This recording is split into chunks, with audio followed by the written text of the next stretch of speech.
माई नी माई मुंडेर पे तेरे बोल रहा है कागा, जोगन हो गई तेरी दुलारी मन जोगी संग लागा। टिंग टिंग T T T T T T T T टिंग टिंग टिंग T T T T T T T T टिंग टिंग टिंग T T T T T T T T टिंग टिंग टिंग T T T T T T T T टिंग। माई नी माई मुंडेर पे तेरी बोल रहा है कागा, जोगन हो गई तेरी दुलारी मन जोगी संग लागा। टिंग टिंग T T T T T T T T टिंग टिंग टिंग T T T T T T T T टिंग। वेलकम टू टॉक ঝাল মিষ্টি উইথ ইপসিতা। আমি ইপসিতা, এখানে নোগা লাগালি নো কিস্তি ওনলি মস্তি। তো আজকে ভিডিওর শুরুতে ইন্ট্রোডাকশনে যে গানটা গাইলাম, এই গানটা গাইলাম হঠাৎ করে একজনের প্রসঙ্গ মনে পড়ে গেল তাই জন্য। তো আমাদের ওয়াইটিতে একজন ছিলেন যাকে কাগা নাম দেওয়া হয়েছিল। কে দিয়েছিল? যে আর কি ওয়াইটিতে নাম দেওয়ার জন্য ফেমাস, কিন্তু তার চেয়েও বেশি ফেমাস নাম অর্জন করার জন্য। কারণ একমাত্র সে যত রকমভাবে নাম অর্জন করেছে, মানে কেউ না, আমি যদি এখন বলতে শুরু করি মানে পুরো ভিডিওটা মনে হয় কভার হয়ে যাবে। ওকে এক একজন এক একটা যা যা নাম দেওয়া হয়েছে। তো এমনি মানে সবচেয়ে বেশি ফেমাস হচ্ছে গিয়ে ঘোড়ামুখী, লাতখোর, দালাল, এটুকু বলি যথেষ্ট। বাদ বাকি আরও অনেক আছে, প্রচুর প্রচুর প্রচুর। সে যেমন মানুষকে নাম দিয়েছে তার চেয়েও বেশি ও নাম অর্জন করেছে। আর সবই এই ধরনেরই নাম, যেটা কি তার ক্যারেক্টার খুব সুন্দর করে আমাদের সামনে তুলে ধরে। তো সে একজনকে নাম দিয়েছিল কি না কাগা।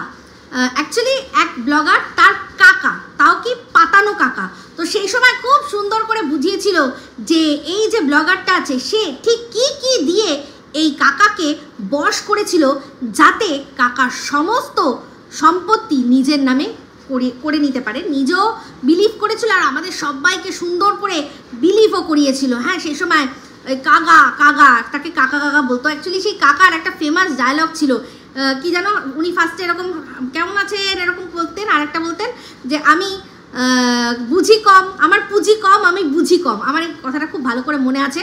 তো সেটা দিয়েই তো এই ঘোড়াকে আমিও বলতাম যে তুই জানিস কম, তুই বলিস বেশি, তুই বুঝিস কম, তুই বলিস বেশি, অশিক্ষিত ডিগ্রিধারী, এইভাবে বলতাম না। ওর পুরো জ্বলে পুড়ে শেষ হয়ে যেত। পুরো মানে মুখটা সাদা দেখতে পাচ্ছেন তো, কিন্তু পেছনটা পুরো ওর কালো হয়ে গেছিলো পুরে রাগের চোটে। তো এমনিতে মাঝে মাঝেই আপনারা পান কিন্তু ভালোভাবে উপমা যে আমাকে যে নিতে পারে না, আপনারাই এসে লেখেন যে তোমাকে নিতে পারছে না। তো যাই হোক, সেখানে এই কাগার কথাটা তুললো কার প্রসঙ্গে না, এই সন্দীপের বাড়িতে যিনি এসছেন আর কি, সন্দীপের কাকা দাদু। কাকা দাদু কারণ সন্দীপের মায়ের কাকা আর ওর তার মানে দাদু, তাই জন্য সেটাকে দুটোকে মিলিয়ে কাকা দাদু। তো সেই কাকা দাদু যে এসছে তার সাথে তুলনা করছে এই যে একজন যে ব্লগার ছিল, সেই ব্লগার মানে যার সম্পর্কে এখন ওর মুখে জিপলক বলতে পারবে না, একদম তাদের নিয়ে কোনো কথাই বলতে পারবে না। তো সেই তাদের ফ্যামিলির একজনের কাকা ছিল। তো সেই কাকাকে নিয়ে তো কাকা কাকা করে হেব্বি করেছিল, হেব্বি বাবা, সে কি অবস্থা, সে লেভেলের নোংরামি। তো সেখানে মনে করে দিচ্ছে, আজকে মনে আছে সেই একজনকে নাম দিয়েছিলাম কাকা, সবাই করে আরে হ্যাঁ মনে নেই, যা দিয়েছিলে হেবি আরে লেভেলের মজা দিয়েছিলে তুমি। ওই কাকা, সেই কাকাকে ঠিক কি কি দেখিয়ে বশ করেছিল এই ব্লগারটা, মানে বড় ব্লগার তার ননদ, যে কি কি দেখিয়ে বশ করেছিল লিখে নেওয়ার জন্য। আরে হেভি বুঝিয়েছিলে, আমরা হেভি রস এরকম করে চেটে চেটে একটা বয়স্ক বৃদ্ধ লোকের সাথে একটা বউ করে চেটে চেটে রস একেবারে কতটা রস গড়াচ্ছে খুব সুন্দর করে তখন আমরা বুঝেছিলাম। তো সেখানে সবাইকে বুঝিয়েছিল, সেই লিস্টে আমিও কিন্তু বাদ ছিলাম না, কারণ আমি কখনো না পাস্টটা ভুলে যাই না। অবশ্যই সে সময় আমিও এই বিষয়টা নিয়ে কথা বলেছি, কিন্তু ওর মতো নোংরা লেভেলে নামিয়ে দিয়ে নয়। কারণ ও কিন্তু ওই ভদ্রলোকের সাথে শুধুমাত্র এই মেয়েটিকে না, তার মায়ের সাথেও শুইয়ে দিয়েছিল, তার মা উর্ফি জাবেদ। ইনি যখনই গেছে তখন হাত কাটা নাইটি পরে তার সামনে এসে, এদিকে এখন কিন্তু এই ঘোড়ামুখী দালাল সে কিন্তু নিজে যখন বাড়িতে হাজার একটা মানে মিস্ত্রি কাজ করছে, যাদেরকেও চেনেও না, তাদের সামনেও কিন্তু ও হাত কাটা নাইটি পরে ঘুরে বেড়াচ্ছে। তাও কি ভেতরে কিচ্ছু ছাড়া ঘুরে বেড়াচ্ছে। সেটা কি করে তাহলে করতে পারছে? সেটা কি করে করতে পারছে? ওনার তো তাও একটা বয়স হয়েছে, এ কি ওনার বয়সী যে আর কোনো ব্যাপার না, লাউ ঝুললো না কদু, আমার কোনো ব্যাপার নেই। অবশ্য লাউ কদু তো ঝোলার মতো কিছু নেই, ওর ঝুললে হয়তো চিচিঙ্গে ঝুলবে। তো যাই হোক, যেটা বলছিলাম, তো সেক্ষেত্রে সবার মনে পড়ে গেছে হ্যাঁ হ্যাঁ হ্যাঁ হ্যাঁ হ্যাঁ। তো এখন বলি যে ভিডিওটা কি নিয়ে হচ্ছে। ভিডিও দেখলাম সন্দীপদের, তো সবকটা ভিডিওই দেখেছি, আর দেখলাম হচ্ছে গিয়ে ঘোড়ামুখী দালালের একটা ভিডিও, যেখানে এই যে সন্দীপদের বাড়িতে যে কাকা দাদু এসছে তার সম্পর্কে বেশ কিছু কথা বলেছে। তো আমি ওয়াইটিতে একটা জিনিস দেখি, প্রত্যেকটা মানুষকেই দেখি যে প্রশ্ন একটা মানে কথাবার্তার ধরন একটা এমন যে এই ওয়াইটি যবে থেকে ব্লগিং শুরু হয়েছে তার আগে মনে হয় আমাদের কোনো লাইভ ছিল না।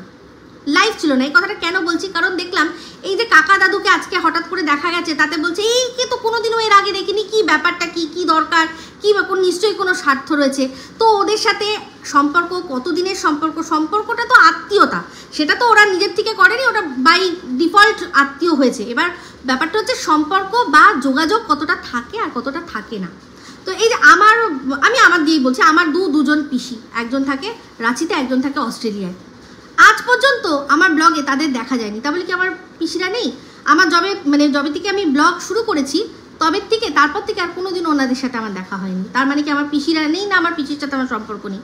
আছে, সব সম্পর্কই থাকে, কিন্তু আমি ব্লগের মধ্যে দেখতে পাইনি বলেই যে সম্পর্ক নেই, এটা কিন্তু যুক্তিযত আমার মনে হয় না। তো যাই হোক, প্রত্যেকটা মানুষের জীবনের এক একটা করে ক্যারেক্টার মানুষের ব্লগে যাদের সাথে যোগাযোগ থাকেও অনেক সময় অনেক কিছু তারা ব্লগে ইন্ট্রোডিউস করে না।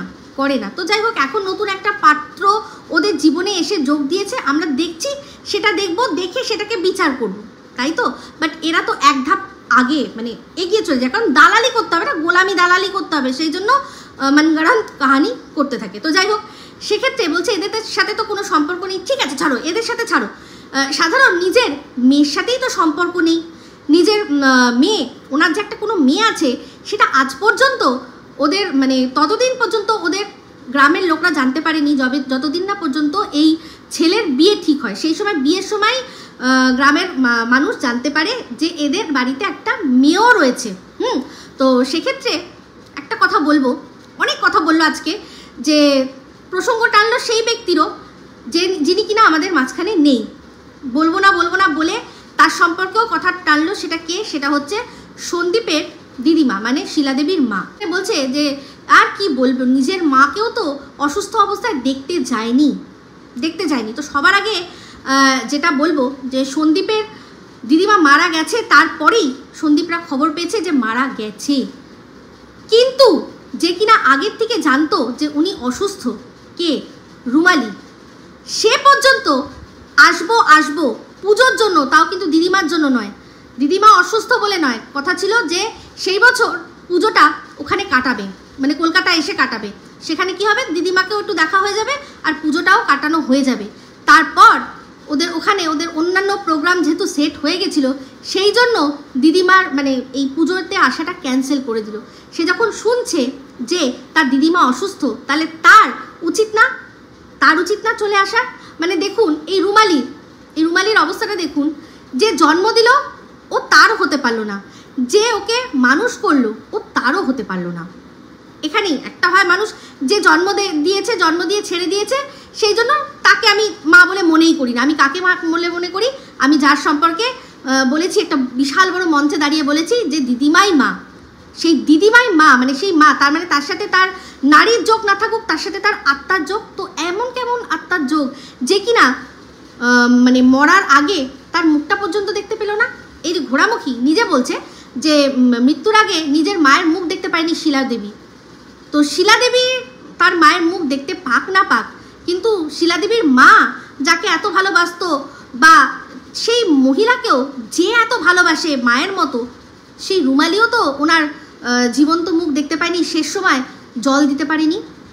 এত ভালোবাসতেন উনি, এত ভালোবাসতেন নিজের নাতনিকে, বুকে পিঠে করে মানুষ করলেন, কিন্তু তার শেষ সময় সেই নাতনির হাত দিয়ে একটুখানি জল তো তিনি পেলেন না। তো এগুলোর পিছনে কার চক্রান্ত আছে? সত্যি যদি রুমালিকে বলা হতো সেরকমভাবে যে দিদিমাকে যদি দেখতে চাস তাহলে চলে আয়, তাহলে কি ও চলে আসতো না? কিন্তু তাকে হয়তো আশ্বস্ত করা হয়েছে, ঠিক আছে পুজো টুজো কাটা, পরে যদি মনে হয় তাহলে আসবি। কারণ এগুলোর পিছনে বিশাল বড় চক্রান্ত রয়েছে। আজকে বাধ্য হচ্ছি, কারণ এই মানুষটির কথা আমি কিন্তু তুলতামও না, কিন্তু আজ যখন সেই মরা মানুষটিকে সামনে শিখণ্ডী বানিয়ে শিলাদেবীর ওপর তীর চালানো হচ্ছে, সেই তীর আমি কিন্তু সহ্য করব না, যেই সহ্য করি। তো তারপর কার কথা উঠলো না, মেসোমশাই বলছে যে শাশুড়িও তো মায়ের মতো, তো সেই মা যখন মারা গেল তো এই মেসোমশাই তো গেল না, কি করে যাবে, কি করে যাবে? শাশুড়ি হোক বা মা হোক, অ্যাকচুয়ালি তিনি আজ আমাদের মধ্যে নেই, কিন্তু তিনি রীতিমতো এক বলে এক করেছেন। তাদের মেয়ের ভালোর জন্য তাকে নিয়ে গিয়ে সেই মেয়েকে তাদের বিরুদ্ধে একটি ধারালো অস্ত্র, একটা বিষ বৃক্ষ তৈরি করে দিয়েছেন। সত্যি কথা বলতে মেসোমশাই অনেক ভালো, সেই জন্য শিলাদেবীকে যেতে দিয়েছেন তার মায়ের মৃত্যু সংবাদে। আমি তো বলছি ওনার জায়গায় অন্য কোনো যদি হতো, অন্য কোনো মানুষ হতো না, তাহলে মানে আটকে দিতেন, তার ওয়াইফকে যেতে দিতেন না। কারণ তিনি দেখেছেন আজকে যে সময় রুমালি ওই হোস টকের মঞ্চে দাঁড়িয়ে দাঁড়িয়ে তার বাবা মাকে ছোট করেছে, এটা বলে যে কন্যা সন্তান বলে আমার বাবা মা আমাকে মানে নিজেদের কাছে রাখেনি, তারা আমাকে মামার বাড়িতে পাঠিয়ে দিয়েছে। পরবর্তীকালে শুনেছি যে গ্রামে আমার একটা ছোট ভাই হয়েছে, আমার ভাইকেই একমাত্র আমার বাবা মা তাদের সন্তান বলে মনে করেছেন। আমার মেয়ে মানে আমি যেহেতু মেয়ে ছিলাম তাই জন্য আমাকে পাঠিয়ে দিয়েছে। সেই সময় উচিত ছিল নাকি এই মহিলা মানে যিনি আজকে আমাদের মধ্যে নেই, তার কি উচিত ছিল না এটার প্রোটেস্ট করা, যেটা তুই কি বলছিস, তোর ভালোর জন্য তোর বাবা মা আমার হাতে তোকে তুলে দিয়েছে, তোকে রাস্তায় ফেলে দেয়নি, তোকে জলেও ফেলে দেয়নি। কিন্তু তিনি বলেননি, তিনি চুপ করে এটা শুনেছেন। এটা রীতিমতো প্রতারণা, প্রতারণা একটা বাবা একটা মায়ের সাথে। আজকে রুমালিকে জবের থেকে নিয়ে গেছে, তবে থেকে তারা কেন গ্রামে পাঠাতো না? শিলাদেবী তো সবসময় যেত, শিলাদেবী তার বাপের বাড়িতে যেত তার মেয়েকে দেখতে, কিন্তু কোনোদিনও শিলাদেবীর সাথে তার মেয়েকে পাঠানো হয়নি। কেন? একবেলার কাজে প্রবলেম হয়ে যাবে, মানে ঘরের কাজটা তাহলে কে করবে এইসবের জন্য? আবার তাহলে কি মনে হবে? আজকে আমি তো বলবো যে আরও বেশি নিকৃষ্ট এই রুমালি। ও তো আগের থেকেই জানতো যে ওর বাবা মা ওকে ছেড়ে দিয়েছে, কেন? কারণ ও মেয়ে বলে। তাহলে ভাইয়ের বিয়ের লোভে কেন শুকে শুকে চলে আসলো কন্টেন্ট করতে গ্রামে? তখন কেন লালা ঝরাতে ঝরাতে লাল লাল করতে করতে চলে আসলো ভাইয়ের বিয়েটাকে কন্টেন্ট করব, সেটার জন্য পয়সার লোভে, অর্থলোভী। আমি যদি শুনতাম যে আমার বাবা মা আমাকে ছেড়ে দিয়েছে শুধুমাত্র আমি মেয়ে বলে, আমি কোনোদিনও তাদের দিকে ঘুরে তাকাতাম না। ও কোন হিসাবে তাহলে ভাইয়ের বিয়েতে দিদি হিসাবে সবাইকে সেখানে জগজাহির করেছে, আমি ভাইয়ের দিদি জামাইবাবু হয়ে কি করে বিয়ে দিল? লজ্জা করলো না? অ্যাকচুয়ালি আসল কথা এটাই যে যতদিন ওর বিয়ে হয়নি তার আগে অবধি ওর মামার বাড়ি থেকে ওকে এই বাড়িতে আসতেই দেয়নি। কারণ তাহলেই তো মা বেটি একসাথে থাকলেই তো জিনিসটা মানে খোলসা হয়ে যাবে। কারণ কারোর পক্ষে সম্ভব নয় যে রুমালিকে পাঠাবে আর 24 ঘন্টা ওই গ্রামে ওর সাথে থাকবে, এসে মা বেটির মধ্যে কি কথা হচ্ছে কি না, সমস্ত কিছু সর্ট আউট হয়ে যাচ্ছে কি না, সেটা তো জানা সম্ভব ছিল না। সেই জন্য কি করেছে, মা দেখা করেছে মেয়ের সাথে মামার বাড়ির লোকজনের মাঝখানে, সেখানে সে তার মাকে সেইটুকুই দেখেছে, সেইটুকুই পেয়েছে যেটুকু মামার বাড়ির লোকরা অ্যালাউ করেছে। সেই জন্য কোনো দিনও হয়তো নানান রকম অছিলায় পড়াশোনার ক্ষতি হবে, পরীক্ষা আছে, এই আছে সে আছে, সেসব করে মেয়েটাকে কখনো গ্রামের বাড়িতে আসতেই দেয়নি, কোনোদিনও আসতেই দেয়নি। এবার রইল গিয়ে গ্রামের মানে এত গ্রাম তার মধ্যে এত মানুষ। দেখেছিলেন আজকে যখন সন্দীপের বিয়ে হয়েছে 5 বছর হয়ে গেছে, সেখানে রিকভারির দিন একজন মহিলা বলছে এটা তো শাশুড়ি, ও বাবা আমি তো ভেবেছিলাম তো শালি। মানে সে জানেই না যে এই তিনের মাকে কিরকম দেখতে। সেখানে একটা গ্রামে প্রচুর মানুষ, যদি এই কথাটা ওদের মানে ইমিডিয়েট বাড়ির 2-3টে বাড়ির যারা আর কি ওদের সাথে সবসময় ওঠা বসা করে তাদের থ্রু দিয়ে আসতো, তাহলে একটা আলাদা ব্যাপার। কে বলেছে না বলেছে, সে আদৌ গ্রামে থাকে নাকি কোনখানে থাকে কোনো ঠিক নেই, সে না জানতেই পারে, সে ওদের সম্পর্কে এত খবর নাই রাখতে পারে, ওদের একটা ছেলে না একটা মেয়ে নাই জানতে পারে, তাই না? তো সেক্ষেত্রে সেই জিনিসটাকে কোনো একজন ব্যক্তি বলেছে যে ও আমি তো জানতাম না গো তো যে ওদের বাড়িতে একটা মেয়েও আছে, সেইটাকে হাইলাইট করেছে। তাহলে কোন লজ্জায় ওখানে গিয়ে দিনের পর দিন থাকতো? কোন লজ্জায় দিনের পর দিন এটা শোনার পরও কোন লজ্জায় দিনের পর দিন থাকতো? কারণ সেখান থেকে কন্টেন্ট করতে হবে, শর্ট ড্রেস পরে গ্রামে বেরিয়ে সেখান থেকে রিয়াকশান নিতে হবে, যে গ্রামের লোকেরা শর্ট ড্রেস পরা দেখলে কি রিয়াকশান দেয়। হ্যাঁ সত্যি রিয়াকশান কি দিয়েছে আমি জানি না। গ্রামের মানে মানুষ মানে যে দেখছে যে পড়ে আছে সে কি তাকে দেখতে গ্রামেরই মেয়ের মতো, একটা গ্রামেরই মেয়ে, কিন্তু তাকে একটা শহরের ড্রেস পরিয়ে দিয়েছে। মানতাম সেই রকম একটা তাকে সে পরে বেরোতো, তাহলে একটা ব্যাপার ছিল। গ্রামেরই মেয়ে বুঝছে, একটা গ্রামের গাইয়া তাকে একটা শহরের ড্রেস পরিয়ে দিয়েছে, দেখি কেমন লাগছে। তো নিয়েছে হয়তো কীরকম কী রিয়াকশান, ভাবছে তারাও অবাক, এই বাবা এই গাইয়াটাকে এরকম শহরের ড্রেস কি পরালো রে, কোথার থেকে চুরি করে নিয়ে এসছে এই ড্রেসগুলো, হয়তো এরকম ধরনেরই দিয়েছে। আমি যদি দেখতাম তো আমি ওরকমই বলতাম। দিনের পর দিন বাবা মাকে টেনে নোংরাতে নামাচ্ছে, কি করে ওর লজ্জা হলো না? ও আপনাদের মনে এটা হয় না যারা ওকে সাপোর্ট করেন, যে তুমি যখন জানলে তারপরেও তুমি দিনের পর দিন ওদের বাড়িতে কেন যেতে? তাহলে এই কথাটা বলেছিলে কেন? যে ভাগ্যিস বাবা মা আমাকে মামা বাড়িতে পাঠিয়েছিল, না হলে আজকে এই জীবনটা আমি পেতাম না, যার সাথে বিয়ে হয়েছে তাকে আমি পেতাম না। আমি তাকে বিয়ে করে খুব সুখী আছি, আমার যে লাইফটা এটা আমি ডিজার্ভ করি না, তার সত্ত্বেও আমি পেয়েছি কিসের জন্য? যে ভাগ্যিস আমার বাবা মা ওখানে পাঠিয়েছিল। আমার মনের মধ্যে কোনো গ্রাজেস নেই, আমার মধ্যে কোনো রকম কোনো রিপেন্টেশন নেই, কোনো রকম রিগ্রেট নেই। এই ওয়ার্ডগুলো ইউজ করেছিল, রিগ্রেট নেই, মাই ফুট। সেই জন্য বলছে যে এদের হিস্ট্রি আছে, এদের মা বেটার হিস্ট্রি আছে, রিগ্রেট নেই। মানে এইরকম দোগলা আমি একটা দুনিয়ায় দেখিনি। কোনো মানুষ হলে না, তাহলে শিলাদেবীকে তার মায়ের তো অন্তিম দর্শনও করতে দিত না, যেখান থেকে শুধুমাত্র প্রতারণা পেয়েছে। আর এই মেয়ে সমস্ত ঠিক ছিল, যেই চ্যানেল নিয়ে গন্ডগোল হলো অমনি বাবা মাকে মাটিতে টেনে এনে নামালো। তো অবশ্যই শিলাদেবীর যা মনে ছিল মুখে এনে বলেছে যে আমার একটাই মাত্র নাতি, ওর ছেলেকে অস্বীকার করেছে, সেই জন্যই ওই নাতির প্রতি এত রাগের থেকেই চাইছে যে সেই নাতির যদি কোনো রকমভাবে জীবনটাকে নষ্ট করে দিয়ে তাকে একটা টোটো চালক করে দিতে পারি তাহলে আমার খুব আনন্দ। সেই জন্যই বলেছিল মানুষ করতে পারবি না, দিয়ে দে মাকে, মায়ের ওখানে ভালো মানুষ হবে। কারণ মা দেখেছে সারাক্ষণ টোটো করে ঘুরে, মামা টোটো করে নিয়ে যাবে, টোটো চালানো শিখিয়ে দেবে, অনেক অল্প বয়সে ইনকাম করবে। সেই জন্য যেহেতু এটা সম্পূর্ণ রিভেঞ্জ, একটা কথা বলি, যে যদি শকুনি দুর্যোধনকে ভালোবাসতো, যদি সত্যি দুর্যোধনকে ভালোবাসতো, তাহলে এই কুরুক্ষেত্র তো হতো না, সে তো নিজেই অধর্মের পথে নিয়ে গেছে। তো তেমনি এই রুমালিকেও অধর্মের পথে নিয়ে গেছে, আর রুমালিও ঠিক শকুনি হয়ে এই টিনকে জাস্ট বিপথে চালিত করেছে। কিসের জন্য? কারণ ওর ছেলেকে অস্বীকার করেছে না শিলাদেবী, তাই শিলাদেবীর কাছ থেকে সবচেয়ে শিলাদেবীর প্রিয় তাকে ছিনিয়ে নিয়ে তাকে শাস্তি দেওয়া, আর তার লাইফটা ওই টোটো চালকের মতো করতে পারলে খুব ভালো। নাতিকে অস্বীকার করার পেছনে কারণটা কি? এই টিন আর তার সন্তান আর নিজের সন্তান। কি কোনো মাই সহ্য করতে পারে যে তার এক সন্তান আরেক সন্তানকে হাতে পাতে ভাতে মেরে দিতে চাইছে, সেই সময় যে সময় কিনা সে সবে সদ্য পিতা হয়েছে, তার একটা সন্তান হয়েছে? এই যে চ্যানেল দুটোতে দিন রাত এই টিনকে আর সন্দীপকে খাটিয়ে নিজের মানে উদরপূর্তি করেছে, তার তিজোরি ভরেছে, রাতারাতি স্বার্থে আঘাত পড়েছে বলে সে বন্ধ করে দিল। সে চিন্তাও করলো না যে তাহলে এই ফ্যামিলিটা হবে কি করে, হঠাৎ করে যদি আমি তাদের কাছ থেকে এই সোর্স অফ ইনকামটা কেড়ে নিই তাহলে ওরা কি করবে, যেখানে কিনা সবে সদ্য তাদের বাড়িতে একটা সন্তান হয়েছে।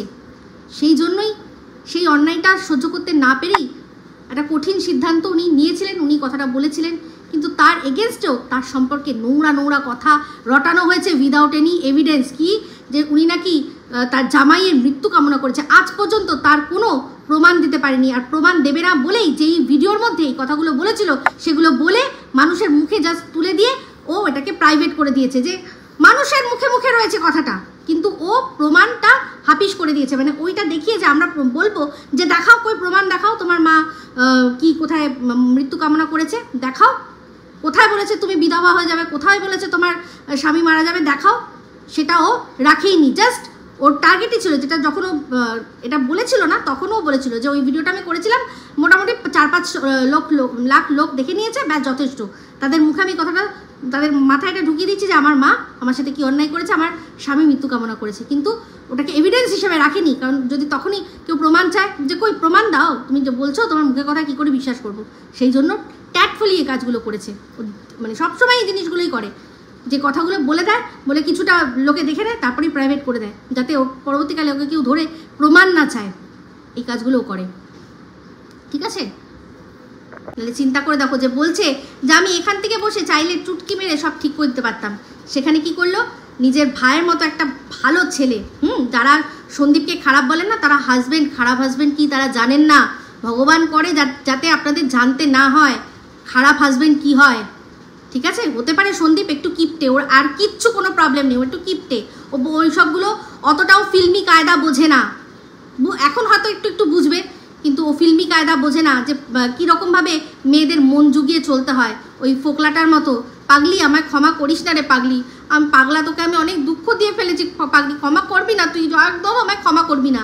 ওইগুলো করতে পারে না, না ওইসব ছিমালি আসে না তো সন্দীপের, সেই জন্য ও খুব বাজে। তো এটা হচ্ছে রিভেঞ্জ। রিভেঞ্জ যেরকম ভালোবাসা শকুনি ভালোবেসেছিল, যেরকম শকুনি ভালোবেসেছিল দুর্যোধনকে, ঠিক ততটাই ভালোবাসে এই রুমালি টিনকে, আর ওর জীবনটাকেও ঠিক ওই রকমভাবেই বিপথে চালনা করেছে। কন্যা সন্তান যদি কারোর কাছে বোঝা হয়ে থাকে, সেটা কিন্তু শিলাদেবীর বাবা মায়ের কাছে। কারণ শুনেছিলাম যে আমি এই প্রশ্নটা করেছিলাম যে কি এমন দরকার পড়েছিল যে শিলাদেবীকে এই প্রত্যন্ত গ্রামে বিয়ে দেওয়ার কি দরকার পড়েছিল। তো সেক্ষেত্রে শোনাই গেছে যে এই শিলাদেবীকে পছন্দ করেছিলেন তার শ্বশুর। কেন? কারণ হচ্ছে গিয়ে কর্মঠ, বাড়ির কাজবাজ করতে পারবে, মানে রীতিমতো চাকর, ঝি হিসাবে তাকে পছন্দ করা হয়েছিল। এটাই এভাবেই বলতে হবে। আর তার বাবা মা সেই হিসাবেই তুলে দিয়েছে যে হ্যাঁ, আমার মেয়েকে নিয়ে যান, আপনার ঘরে সব কাজ করবে। একটা মানে মফস্বল, তখন তো মফস্বল ওরা যেখানে থাকে, সেই মফস্বলের একটা মেয়েকে কোথায় শহরে বিয়ে দেবে সুন্দর করে যাতে সে থাকতে পারে না, সেক্ষেত্রে কি করেছে? তাকে একটা প্রত্যন্ত গ্রামে পাঠিয়ে দিয়েছে। কি তার খাওয়াটা কি একটু বেশি হয়ে যাচ্ছিল নাকি? তার ভাগে দুটো ভাত আর কি বেঁচে যাবে, এদের জমি জমা আছে, পাঠিয়ে দিই, গ্রামের মধ্যে খাটবে, খেটে খাবে, গতর খাটিয়ে খাবে, এই ভেবেই তার মানে বিয়ে দিয়েছিল। তাই তো বলতে হবে, কারণ পরিষ্কার সন্দীপ বলেছে যে দাদু পছন্দ করেছিল মাকে এই জন্য যে ঘরের তখন আর কি কাজবাজ করবে, আমাদের সংসারের হালটা ধরবে। তারা নয় ভাবতেই পারে, প্রত্যেকটা শ্বশুরবাড়ির তারা চিন্তা করে যে এরকম বউ আসবে যে আমাদের সংসারের হাল ধরবে। কিন্তু আমরা কি দেখব? আমি যদি একটা মেয়ের মা হই, আমি কি দেখবো যে আমার মেয়ে কোথায় সবচেয়ে ছিমছাম পরিবার আছে, যেখানে একটাই হয়তো ছেলে, বা একটা ছেলে একটা মেয়ের বিয়ে হয়ে গেছে, সেরকম করে বিয়ে দিয়ে দেবো। তো এরকম এত অল্প বয়সে এরকম একটা গ্রামের মধ্যে তারা মেয়েকে বিয়ে দিয়েছিল ঘাট থেকে বোঝা নামানোর জন্য, ঘাট থেকে জাস্ট বোঝাটা নামানোর জন্য। এটাই হচ্ছে আসল কথা। তো মানে কারা যে মেয়েকে বোঝা মনে করে, সেটা যদি আপনারা তলিয়ে দেখেন তাহলে বুঝতে পারবেন এই অতল তলানিতেই আছে। আর যদি সত্যিই তাই হয়, নিজেদের ভালোর জন্য পাঠিয়ে দেবে, তাহলে তো সঙ্গে সঙ্গেই মেয়ে চলে যাবে, তারপরেই একটা মানে বাচ্চার জন্য চেষ্টা করবে যে একটা মেয়ে চলে গেছে, এবার দেখি আমাদের ছেলে হয় কিনা। তারা তো অন্তর্যামী, জানে যে এরপরেই আমাদের যেটা হবে সেটা ছেলেই হবে, সেই জন্য এটাকে সরিয়ে দিই, এরপর যে আসবে সে ছেলে আসবে। এটা কখনো হয়? আজকে এই ভাই বোনের মধ্যে কতটা ডিফারেন্স, তাতেই বোঝা যাচ্ছে যে অল্প বয়সে একটা বাচ্চা হয়ে গেছে, যে মা সে নিজেই নিজের ঠিকমতো সংসার সামলে নিজেকে সামলাতে পারে না, বাচ্চাকে নিয়ে হিমশিম খাচ্ছে। সেই বাচ্চাকে কোনো মতে তার শাশুড়ি বলেছে যে ঠিক আছে ভালো রাখবে, নিয়ে গেছে, সেই জন্যই তারা আর পরবর্তীকালে বেশ অনেক দিন যাবত আর কোনো বাচ্চার নামগন্ধই করেনি। তারপর অনেক পরে কিন্তু সন্দীপ হয়েছে। এর থেকেই বোঝা যায় এনাদের ইন্টেনশান, যে এনারা নিজেদের ভালোর জন্য বাচ্চাকে সরিয়েছে না, বাচ্চার ভালোর জন্য সরিয়েছে। সেখানে তাদের সাথে রীতিমতো প্রতারণা হয়নি, এটাই প্রতারণার আসল কারণ, এটাই প্রতারণা হয়েছে। তো যাই হোক, এই যে এবার চলে আসি ঘোড়ামুখী বলছে যে সমস্ত সম্পত্তি লিখিয়ে নেবে, সেই জন্য এখন কি করছে না, যত্ন আত্মি সব করছে। আরে তাও তো ভালো, সেই মানুষটা কীরকম অবস্থায় ছিল, তার যদি শেষ বয়সে দুটো যত্ন আত্মি করে, তো যে করবে তাকে দেবে। তোর এত কেন কষ্ট হচ্ছে? তুই তো কোনো যত্ন আত্মি না পেয়ে করেই তো তুই পরের ধনের পোদ্দারি মারছিস। এই যে এখন যেই প্রপার্টিতে তুই ইনভেস্ট করছিস, সেই প্রপার্টিটা যাদের, তাদের কি এক বেলা কোনো শান্তি দিয়েছিস? তুই ছেড়ে দে, সেবা দূরে থাক, তাদের এক বেলাও কোনোদিনও শান্তি দিয়েছিস? কি দিয়েছিস তাদেরকে? কি দিয়েছিস তাদেরকে? লাঞ্ছনা ছাড়া, পাড়ার মধ্যে ছিছি থুতু ছাড়া আর কি দিতে পেরেছিস? একটা তো বংশের প্রদীপও দিতে পারিসনি। এই এতদিন ধরে আমি বুঝতে পারছি এতদিন ধরে ও কেন ইনভেস্ট করেনি, কারণ ও তো প্রথমে ভেবেছিল দোতলাটা পাবে, এখন মনে হয় ও ওই ওপরে যারা আছে তারা পুরো ভাগ করে দিয়েছে, উইল করে দিয়েছে যে নিচতলাটা এরা পাবে আর উপরতলা মনে হয় মেয়েকে দিয়ে দিয়েছে। তো সেই জন্য এবার জানে যে উপরতলা তো আমার গেল, তাই জন্য কি করবে নিচতলাটাতে এখন ইনভেস্ট করছে। উইল হয়তো করে দিয়েছে বা হয়তো রেজিস্ট্রি করে দিয়েছে কিনা জানি না, আমার মনে হয় উইল করে দিয়েছে যে আমার বর্তমানে নিচটা থাকবে ছেলের আর ওপরটা থাকবে মেয়ের। সেটা জানার পর থেকেই এই ঘোড়ামুখী এর পেছনে ইনভেস্ট করেছে, না হলেও হারগিজ ইনভেস্ট করতো না। যেটা নিয়ে কথাই হয়ে গেছে, যেটা নিয়ে কথাই হয়ে গেছিলো যে বলছিল যে দুদিন পর কোন দিন ওকে লাত মেরে তাড়িয়ে দিতে পারে, দেবে হয়তো, তো জানি না। এবার উইল করলে কিন্তু উইল চেঞ্জও করা যায়। এক মুহূর্তে মনে হয়েছে যে আমি উইল করেছি, পর মুহূর্তে যদি মনে হয় যে উইল চেঞ্জ করে দেবো, করে দিতে পারে। সেক্ষেত্রে এই ঘোড়ামুখীর ইনভেস্টমেন্টগুলো কি হবে, দেবাজানতি, কারণ উৎপাতের পয়সা তো চিৎপাতে যায়। সেক্ষেত্রে বলছি যে তুই এত যে চিন্তা করছিস যে সন্দীপরা যারকে নিয়ে এসছে তাকে যত্ন আত্তি করছে, তুই তো বিনা যত্ন আত্তিতেই তো পরে একটা সম্পত্তি পেয়ে গেলি, তার মধ্যে পোদ্দারি মারছিস। বাবা কি জঘন্য রুচি। একটা জিনিস বন্ধুরা আপনাদের বলি না যে পয়সা থাকলেই হয় না, মানুষের রুচি বলে একটা জিনিস থাকে। আমি বলেছিলাম যে একই ফুটপাত থেকে আমাদের হাতে যদি ওকে 500 টাকা দেওয়া হয়, আমাকে 500 টাকা দেওয়া হবে। একই ফুটপাতে ছেড়ে দেওয়া হবে যে তুমি পছন্দের জামা কেনো, তুমি পছন্দের জামা কেনো, আমি কিনে নিয়ে আসবো দেখবেন আর ও কিনে নিয়ে আসবে দেখবেন। দুটোর মধ্যে দেখলে বুঝে যাবেন যে রুচির কি মানে ফ্যাক্টর। ওই যে কি একটা পেতেছে দেখলাম, যেটা আর কি মানে আঠা ফাটা দিয়ে মনে হয় লাগানো, যেটা ফ্লোরের মধ্যে, কি জঘন্য রুচি, বাপরে বাপ, কি বিচ্ছিরি, চকড়া বকড়া কেমন একটা বিচ্ছিরি যেন লাগছিল। বললাম না পয়সা থাকলে হয় না, রুচি থাকতে হয়। এই রুচি একদম নিম্নমানের রুচি, কোনো রুচিই নেই, বুঝতে পেরেছেন? তো যাই হোক, এখন এই ভিডিওটাতে এই কথাগুলো বলা আমার মনে হচ্ছিল, আমি এই কথাগুলো বলতাম না, কিন্তু এই কথাগুলো বললাম। তার কারণ হচ্ছে গিয়ে এই মৃত ব্যক্তিকে মাঝখানে টেনে নিয়ে এসে শিলাদেবী আর তার পরিবারকে ছোট করা হচ্ছে, তার হাজব্যান্ডকেও, শিলাদেবীর হাজব্যান্ডকেও ছোট করা হচ্ছে। তাদের সাথে প্রতারণা হয়েছে, তাদের মেয়েকে এক বলে নিয়ে গিয়ে তার মেয়েকে পুরো মাথা খারাপ করে দিয়ে তাদের বিরুদ্ধে উল্টো পাল্টা শেখানো হয়েছে। আর এই মেয়েও তার চেয়েও গ্যা গুজরা। যদি সত্যি প্রথম থেকে জানতো, বাবা মা ছেড়ে দিয়েছে, তারপরেও পয়সার লোভে আর কন্টেন্টের লোভে ভাইয়ের কাছে আসতো, ভাইকে বেচতো। হ্যাঁ, বেচেই তো ওই সব বানিয়েছে। যে গাড়ি চড়ছে, যে বাড়িতে থাকছে, তার মধ্যে সন্দীপের অবশ্যই সন্দীপকে বেচা টাকা রয়েছে। এই হচ্ছে আসল কথা। তো যাই হোক, যে যার কর্মফল ঠিক পাবে। এমনিতেও বাড়ি, সুন্দর ঘর আর বড় গাড়ি হলেও হয় না। মানুষের মানসিক শান্তি আর যদি ইনার পিস না থাকে না, মানুষ হাজার কিছু থাকলেও কিছু হয় না। এই তো দেখলাম যে এত ভালোবাসে যে মসিজি এখন চলে এসছে, মসিজির কে নিয়ে গেছে ওর জন্মদিনে খেতে। ওর জন্মদিন, মসিজিকে নিয়ে গেছে। তো সেক্ষেত্রে ওর বউয়ের কথা চিন্তা করছে, কেন মাসির কথা চিন্তা করেনি? কেন করেনি? কারণ জানে যে বউকে খুশ করতে গেলে আমাকে 5 স্টার হোটেল মানে বুক করতেই হবে। সেই জন্য ম্যারিয়েট বুক করেছে। কিন্তু এটা চিন্তা করেনি যে ওখানকার যে ধরনের খাবার আছে সেটাই মাসি সে খেতে পারবে না। তাকে যদি অন্য কোনো জায়গা, নিজের মুখেই বললো, ও ক্যালকাটা যদি নিয়ে যেতাম তাহলে মাসি ভালো খেতে পারতো। কিন্তু ভালো খাওয়াটা তো বড় কথা না, বড় কথাটা হচ্ছে ভালো শো অফ করা। ম্যারিয়েটের যে শো অফটা হবে সেটা তো আর ও ক্যালকাটায় হবে না, সেই জন্য।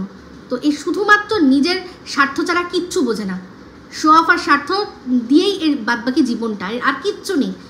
খোকলা, একটা খোকলা, অ্যাকচুয়ালি খোকলা, কোনো ইনার পিস নেই। যেটুকু দেখেন সব দিখাওয়া। তো যাই হোক, এই ভিডিওটা এই অবধি রাখছি। যদি ভালো লাগে তাহলে অবশ্যই লাইক, শেয়ার, কমেন্ট করতে ভুলবেন না। যারা চ্যানেলটা সাবস্ক্রাইব করেননি তারা সাবস্ক্রাইব করে নেবেন। সবাই ভালো থাকবেন, সুস্থ থাকবেন। আবার আসছি খুব শীঘ্র এক নতুন ভিডিও নিয়ে। Me Ipsita signing off. Love you all.